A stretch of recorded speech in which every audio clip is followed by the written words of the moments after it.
sans cesse, votre nouvelle émission matinale de prière et d'intercession sur Béni TV. Êtes-vous malade? Avez-vous un blocage quelconque? Votre vie est-elle menacée? Sentez-vous des oppressions? Et avez-vous d'autres sujets pour lesquels vous souhaiterez compris? Rejoignez cette chaîne de prière chaque matin, du lundi au vendredi. Priez sans cesse, du lundi au vendredi, à partir de 5h30. Priez sans cesse. Bonjour très chers frères, j'espère que vous êtes bien réveillés. Vous êtes au Cameroun, au Sénégal, au Mali, au Burkina Faso, en Côte d'Ivoire, partout où vous êtes. Que Dieu vous bénisse. Je veux saluer principalement nos frères du Tchad, du Niger et de l'Angola. Que Dieu soit avec vous d'une façon précieuse et précise. Je veux saluer aussi tous nos frères qui sont dans les prisons, que ce soit en Côte d'Ivoire ou ailleurs. Que Dieu veuille sur vous. Nous recevons quelques appels de certains frères qui sont en prison. Nous prions que la grâce du Seigneur vous visite et que vous recevez la paix de Dieu dans vos cœurs. Nous voici encore au pied du Seigneur et nous le disons chaque matin, mieux vaut être au pied du Seigneur que sur les épaules du diable. Au pied du Seigneur, nous sommes révigorés, restaurés, bonifiés pour aller vaquer à nos occupations après avoir reçu une énergie spirituelle. Tout le monde est dans le studio. Madame Assouma est là. Elle est très vaillante, très souriante. Papa Antoine, Madame Amessan, tout le monde est là. Notre jeune stagiaire est là aussi parce que prier, c'est l'affaire de tout le monde. Et comme je l'ai dit, si tu ne pries pas, tu seras pris. Prions donc le Seigneur, disons-le merci pour la vie qu'il nous a donnée. Seigneur, te bénissons, te rendons grâce, te disons merci pour la vie que tu nous as donnée. C'est une grâce pour nous d'avoir la vie. Ô Père, si tu n'avais pas été là dans cette nuit, nous ne serions pas vivants. Tes anges ont campé autour de nous. Ta protection était là. Il n'y a pas de mots pour mesurer, définir la grandeur de ta bonté manifestée. Merci de nous avoir redonné la vie, ce souffle si précieux, Père éternel. Merci au nom de Jésus. Amen. Quelqu'un m'a dit un jour qu'il est découragé, il est abattu, il ne sait plus que faire de sa vie et tout ça. Moi, je souris et je lui ai dit, je suis plus abattu que toi. Et il dit, mais comment ça? Et puis tu souris, il dit, mais en fait, être abattu, c'est pas la fin. C'est bien d'être abattu, mais c'est mieux de croire que parce que Dieu t'a donné la vie et qu'avec la vie, tu peux être abattu, il est capable de changer toutes les situations. Alors, c'est mieux de faire confiance au Seigneur. Aujourd'hui, j'ai envie de vous dire, tout le monde aspire à la bénédiction, à la grâce, à la faveur. Mais tout le monde résume l'acquisition de ces bénédictions à des principes religieux, jeûner, prier, aller à l'église, placer des chaises, en fait, en griffe, servir Dieu pour avoir des bénédictions. Et après l'église, après le service à l'église, les attitudes que nous démontrons nous éloignent petit à petit des bénédictions malgré nos jeûnes et nos prières. Ce qui signifie que au-delà des jeûnes et des prières, au-delà d'être déliés sur le plan spirituel et sur tous ces plans-là, il nous faut ajouter une valeur. C'est le comportement, les attitudes, le caractère. Il y a des gens qui ne savent pas se comporter malgré leur vie chrétienne. Et ce qui fait que les bénédictions s'éloignent petit à petit de nous. Il y a des choses que Dieu a prévues pour nous qui se trouvent dans la relation que nous aurons avec quelqu'un, la bonne relation, dans notre courtoisie, dans notre agréabilité, pour dire ça comme ça. Il y a des gens qui ne sont pas du tout agréables, malgré leur prière. Quand ils les voient à l'église, ils prient, ils parlent en langue, ils font de grandes offrandes, c'est bon. Mais il y a des portes qui leur restent toujours fermées parce qu'ils sont arrogants, ils sont injurieux quelquefois et ce n'est pas intéressant. Ils sont irrespectueux à l'égard de certaines personnes et ce n'est pas intéressant. Et surtout qu'aujourd'hui, les gens pensent que le fait d'avoir l'argent les met au-dessus de tout. Donc, ils n'ont même plus envie de respecter des aînés parce qu'ils ont de l'argent. Comprenez? Avoir l'argent ne signifie pas qu'on a toutes les bénédictions. Avoir l'argent, comme je l'ai dit, ça ne donne pas une identité. L'argent donne des facilités et non une identité. Notre vraie identité se définit dans cette communion que nous avons avec notre Père Céleste et dans la foi que nous portons à sa parole, qui nous conduit dans les voies du Seigneur. Voici quelqu'un, une jeune sœur, qui a vécu une histoire très simple. Et par ses attitudes, elle est entrée dans une bénédiction que toutes les femmes cherchent, tous les hommes aussi, bien sûr, la bénédiction du mariage. Oh, combien de personnes n'écrivent pas « je veux me marier » et quand on prie à l'église, quand on dit « voici la grâce du mariage », tout le monde tombe. Mon frère, grâce du mariage avec laquelle tu es tombé là, si tu n'as pas une bonne attitude, tu vas perdre. Un objet peut être de bonne qualité dans la main d'une mauvaise personne et cette personne peut ne pas savoir s'en servir et perdre des grâces. Abraham avait envoyé son serviteur aller chercher une fille pour son fils. Et ce serviteur a dit, la fille que je vais trouver, à qui je vais demander de l'eau, qui va me donner de l'eau, et qui va aussi donner de l'eau à mes chameaux, sera celle que je vais choisir, celle que Dieu aura choisie même pour moi. Et il s'est assis au bord du puits et il a fait cette prière. Et voici ce que la Bible dit dans Genèse chapitre 24, verset 15. Il n'avait pas encore fini de parler que sortit sa cruche sur l'épaule Rebecca, née de Bethuel, fils de Milca, femme de Nachor, frère d'Abraham. Cette jeune fille, très belle de visage, c'était une jeune fille très belle de visage, elle était vierge et aucun homme ne l'avait connue. Elle descendit à la source, remplit sa cruche et remonta. Elle est descendue, elle a rempli sa cruche et remontait. Le serviteur courut devant elle et dit, « Laisse-moi boire, je te prie, un peu d'eau de ta cruche. » Elle répondit, « Bois, mon Seigneur, avec beaucoup de respect. » Quand on dit « mon Seigneur », c'est une façon de respecter de l'autorité. « Bois, mon Seigneur. » Et elle s'empressa d'abaisser sa cruche sur sa main et de lui donner à boire. Quand elle eut achevé de lui donner à boire, elle dit, « Je puiserai aussi pour tes chameaux, jusqu'à ce qu'ils aient assez bu. » Elle s'empressa de vider sa cruche dans l'abreuvoir et courut encore au puits pour puiser. Elle puisa pour tous les chameaux.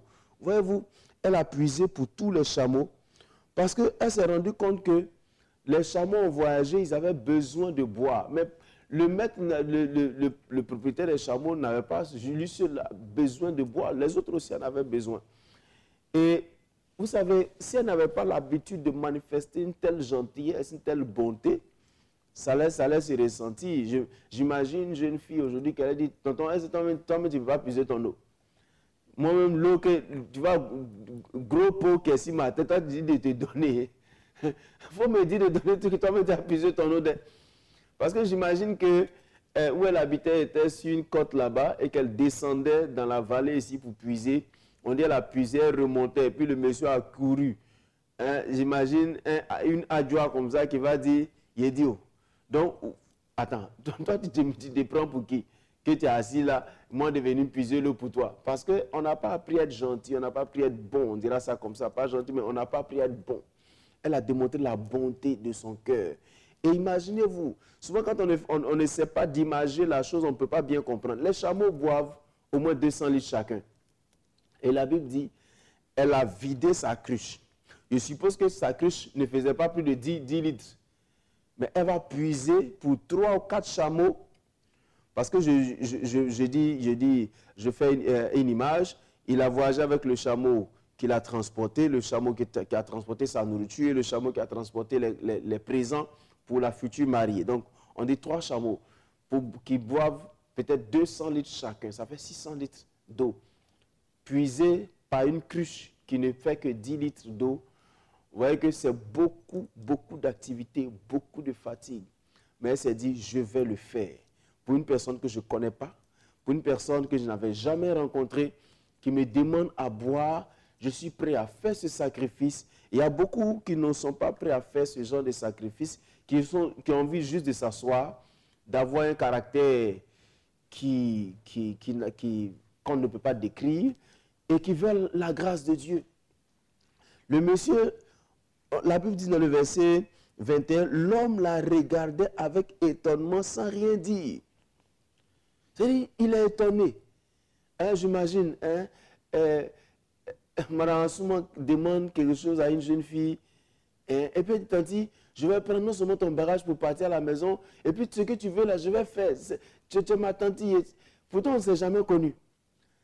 Mais voyez-vous, la bonté de son cœur s'est manifestée au point où elle a été celle qui a été choisie comme épouse du fils d'Abraham. Et quand on lit la suite, c'est extraordinaire. La Bible dit, quand Isaac a vu Rebecca, l'Éternel l'a consolé de la mort de sa mère. C'est-à-dire qu'il a pleuré sa mère jusqu'à le jour où ses yeux ont aperçu Rebecca. Dieu l'a guérie. C'est-à-dire que la présence de Rebecca m'a été une consolation. Toi, ta présence fait quoi dans la vie de qui? Les frères, c'est pourquoi souvent je dis aux gens, le mariage n'est pas une bénédiction comme on le dit. Le mariage, c'est un travail. Ça nous impose de travailler sur notre caractère, sur nos attitudes, sur nos croyances, sur nos stéréotypes, sur nos pensées, sur toute notre mentalité. Et puis, faire des concessions. Mais ça commence par une attitude, une bonne attitude d'humilité. Il y a des gens qui sont orgueilleux. Frère, ta spiritualité, souvent, il y a des gens qui sont tellement spirituels qu'ils sont devenus orgueilleux. C'est eux qui connaissent tout, qui comprennent tout. Moi, Dieu me parle d'une manière. Dieu fait ceci. Ou bien, pour eux, tout est démoniaque. Elle aurait pu voir le monsieur pour dire, oh, les esprits, là, quand ils veulent t'attaquer, les esprits te demandent l'eau. Hein? Parce qu'aujourd'hui, il y a des chrétiens qui traduisent tout en malédiction, tout. Non, ce gars n'est pas clair, ce gars n'est pas clair. Et un coup, quand il te demande l'eau, il faut discerner son esprit. Mon frère, il faut bien te comporter. Ma soeur, il faut bien te comporter. Chez nous aussi, on dit, la beauté attire, mais c'est le comportement chrétien. Et c'est vrai, la beauté, la Bible, elle était belle de visage. Peut-être qu'il y a des gens aussi qui étaient belles. Mais son attitude a donné la possibilité à cette fille-là d'obtenir la grâce que d'autres personnes cherchaient. Je nous en prie, ne nous limitons pas juste aux jeûnes et aux prières, à lutter juste contre les réclamations. Aucune malédiction n'est irréversible, n'est irrévocable. Ce sont vos attitudes, vos manières de faire qui vous propulsent. Respectez les aînés. C'est une voie pour obtenir des bénédictions. Respectez les aînés. C'est une chose importante. Ne soyez pas en train de dire, oh, lui là, il a fait comme ça, toujours en train de mal parler des gens, mal parler. Ce n'est pas intéressant. Et donc, que vous connaissez la personne ou pas, je vous en prie, apprenez à respecter les autres. Si tu te trouves dans un cas où peut-être qu'aujourd'hui, tu as entendu que tu as manqué des bénédictions parce que quelquefois tu as été arrogant ou arrogante, parce que tu t'es mis au-dessus de trop de personnes, tu as fait la madame je sais tout, monsieur je sais tout, et tu n'as pas manifesté de bonté à l'égard de certaines personnes, de courtoisie même, parce que même il y a des chrétiens qui, à cause de leur trop grande spiritualité, en griffe, ne saluent même pas des frères. Ils dépassent l'escalier, attends, pour eux, ce n'est pas des gens. Je vous en prie, ça c'est une parenthèse. Que votre religion, que votre vie religieuse ne vous déshumanise pas. C'est-à-dire, il y a des gens, comme ils se sentent trop spirituels, les autres ne sont rien devant eux.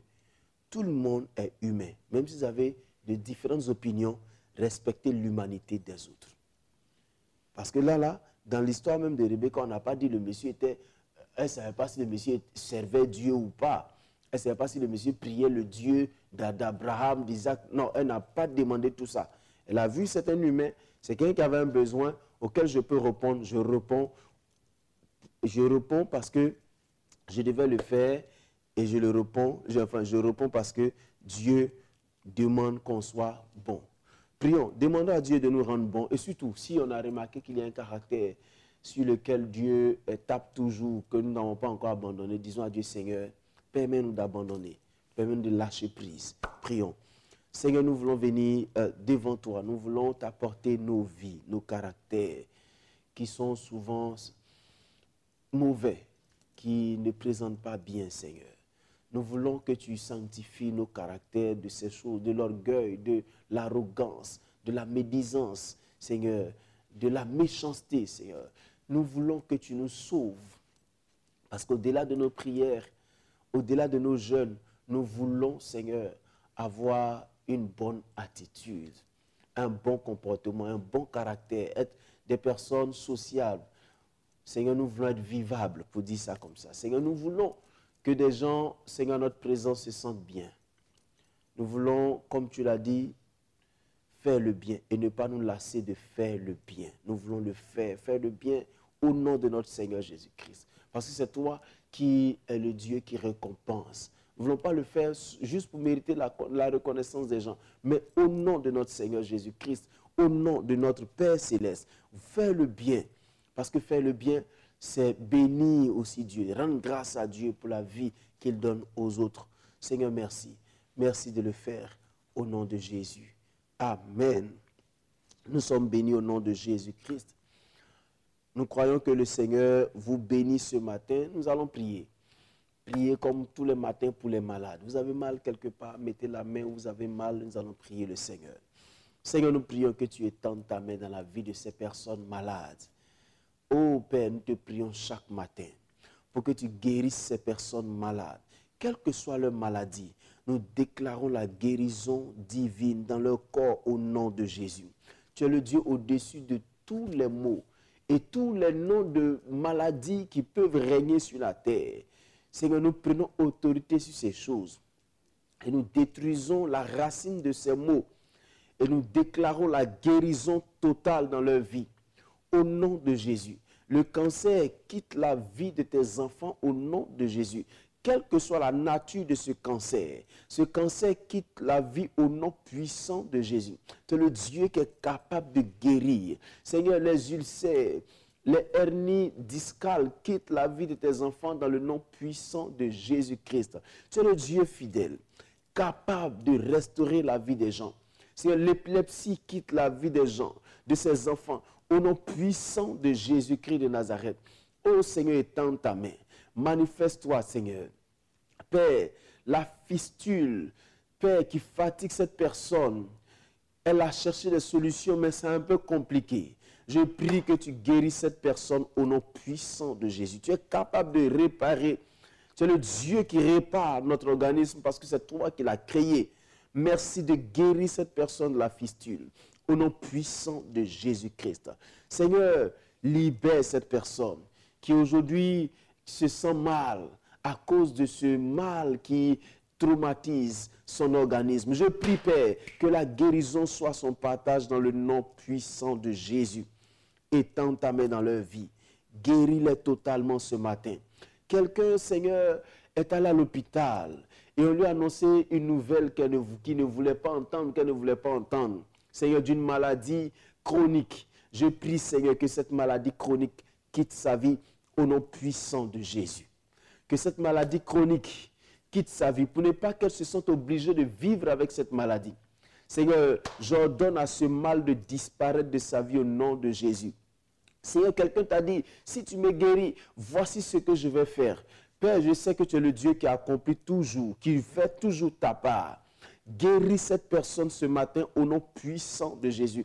Quelle que soit la grandeur, la nature, la provenance de ce mal, libère cette personne de ce mal dans le nom puissant de Jésus. Seigneur, tu as brisé le pouvoir de la maladie à la croix. Tu as livré publiquement un spectacle. Seigneur, ceux qui provoquent ces maux, ces principautés, ces démons, et tu as triomphé de ces principautés, ces autorités, par la puissance de ta résurrection. Père, je déclare que cette personne soit guérie totalement au nom puissant de Jésus. Merci de guérir, de restaurer des vies au nom de Jésus. Amen. Nous sommes bénis au nom puissant de notre Seigneur Jésus-Christ. Nous voulons prier pour nos frères qui sont en prison. Comme je l'ai dit au début, il y a des frères qui, Dieu merci, nous suivent dans les prisons. En Côte d'Ivoire, il y a des frères qui nous appellent la prison de Boisflé. Nous allons prier que le Seigneur leur fasse grâce, frères que je ne vais pas citer, qui sont à la prison de Boisflé, que Dieu veille sur leur vie. Prions. Seigneur, merci pour tous nos frères qui sont en prison.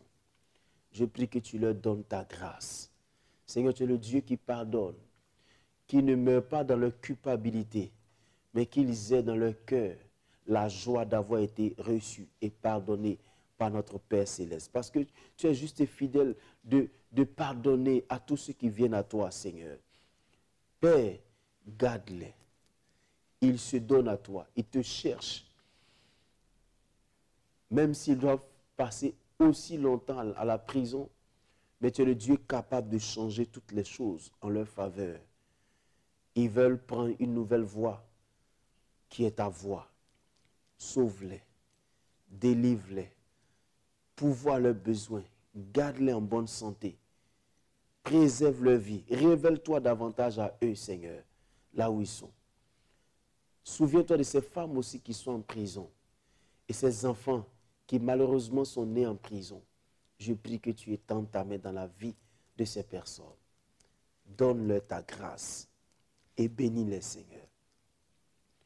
Ils n'ont pas voulu être là-bas, mais étant manipulés par les puissances des ténèbres, loin de la vérité et de la lumière, ils ont été conduits dans des actions qui les ont conduits en prison. Mais Seigneur, tu es le Dieu qui les aime. Tu les aimes aussi bien que nous, Père. Merci de les garder au nom puissant de Jésus. Amen. Prions pour nos frères qui cherchent du travail. Seigneur, merci pour nos frères qui cherchent du travail. Oh Seigneur, aujourd'hui, la pensée dominante, c'est que si tu n'as personne ici ou là, ce sera difficile pour toi. Mais nous croyons que c'est toi qui positionnes, c'est toi qui donnes la place. C'est toi qui es capable de faire embaucher quelqu'un sans aucune autre relation que toi seul. Père, conduis tes enfants. Accompagne-les dans leur recherche de travail. Et bénis ceux qui entreprennent quelque chose et fais prospérer leurs entreprises. Donne-leur l'intelligence nécessaire pour qu'ils puissent travailler et avoir des bénéfices de ce qu'ils font, Seigneur. Que gloire et honneur te soient rendus au nom de Jésus. Amen. Prions pour la journée. Seigneur, merci pour la journée que tu bénis. Tu es le Dieu fidèle et grand, capable de donner ta grâce. Seigneur, tu as bien voulu donner la vie, le souffle à tes enfants encore aujourd'hui. C'est toi le même qui les garde pendant qu'ils sont en train de sortir et qui va les ramener après avoir donné la victoire sur toutes les épreuves à tes enfants. Ramener à leur famille pour qu'ils puissent célébrer la victoire de l'Éternel. Merci notre Père Céleste de garder tes enfants, de les bénir, de les délivrer des accidents de circulation et de travail, de les délivrer des intoxications alimentaires, des empoisonnements, Seigneur. Merci de les garder au nom puissant de Jésus. Amen. Nous sommes bénis au nom puissant de notre Seigneur Jésus-Christ. Avant de finir cette émission, je voudrais juste encourager nos frères à rester tels qu'ils sont et à savoir que le Seigneur nous conduit chacun selon le plan parfait qu'il a tracé pour nous. Les concurrences, les jalousies ne serviront à rien. Restons nous-mêmes. Croyons que c'est Dieu qui nous met à la place où nous sommes. Ne restons pas là dans la frustration de n'avoir pas été comme l'autre, comme ceci. Nous sommes nous-mêmes et acceptons ce que nous sommes parce que ce que nous sommes a été dessiné et prévu par Dieu. Vous allez commencer votre journée. Je vous encourage à prendre la parole de Dieu et à méditer la parole de Dieu. Méditer commence par la lecture. Lisez la Bible. Que ce livre de la loi ne s'éloigne point de ta bouche. Médite le jour et nuit, afin d'agir fidèlement selon ce qui est écrit. C'est alors que tu auras du succès. C'est alors que tu réussiras dans toutes tes entreprises. Réussir dans toutes ces entreprises dépend de notre communion que nous aurons avec le Seigneur. Comprenez, soyez plus conscients de la présence de Dieu dans votre vie que de la présence de votre pasteur. Je vous en prie, parce que la présence de Dieu vous conduit mieux que la présence d'un homme. Un pasteur peut disparaître, mais Dieu sera toujours et constamment avec vous.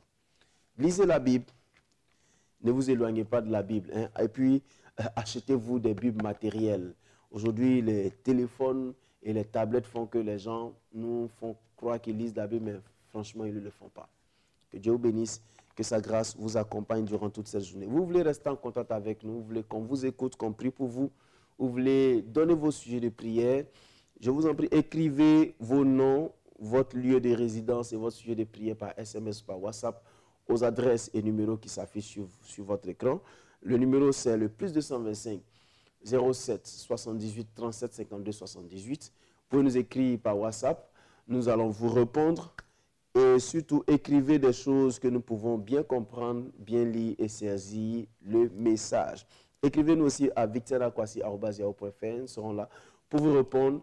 D'ici là, je vous souhaite de passer une agréable journée, gardant le sourire et la foi parce que le Seigneur vous aime beaucoup plus que vous l'imaginez. À bientôt. Priez, priez, priez sans cesse. Votre nouvelle émission matinale de prière et d'intercession sur Béni TV. Êtes-vous malade? Avez-vous un blocage quelconque? Votre vie est-elle menacée? Sentez-vous des oppressions? Et avez-vous d'autres sujets pour lesquels vous souhaiterez compris? Rejoignez cette chaîne de prière chaque matin, du lundi au vendredi. Priez sans cesse, du lundi au vendredi, à partir de 5h30. Priez sans cesse, devant l'aurore.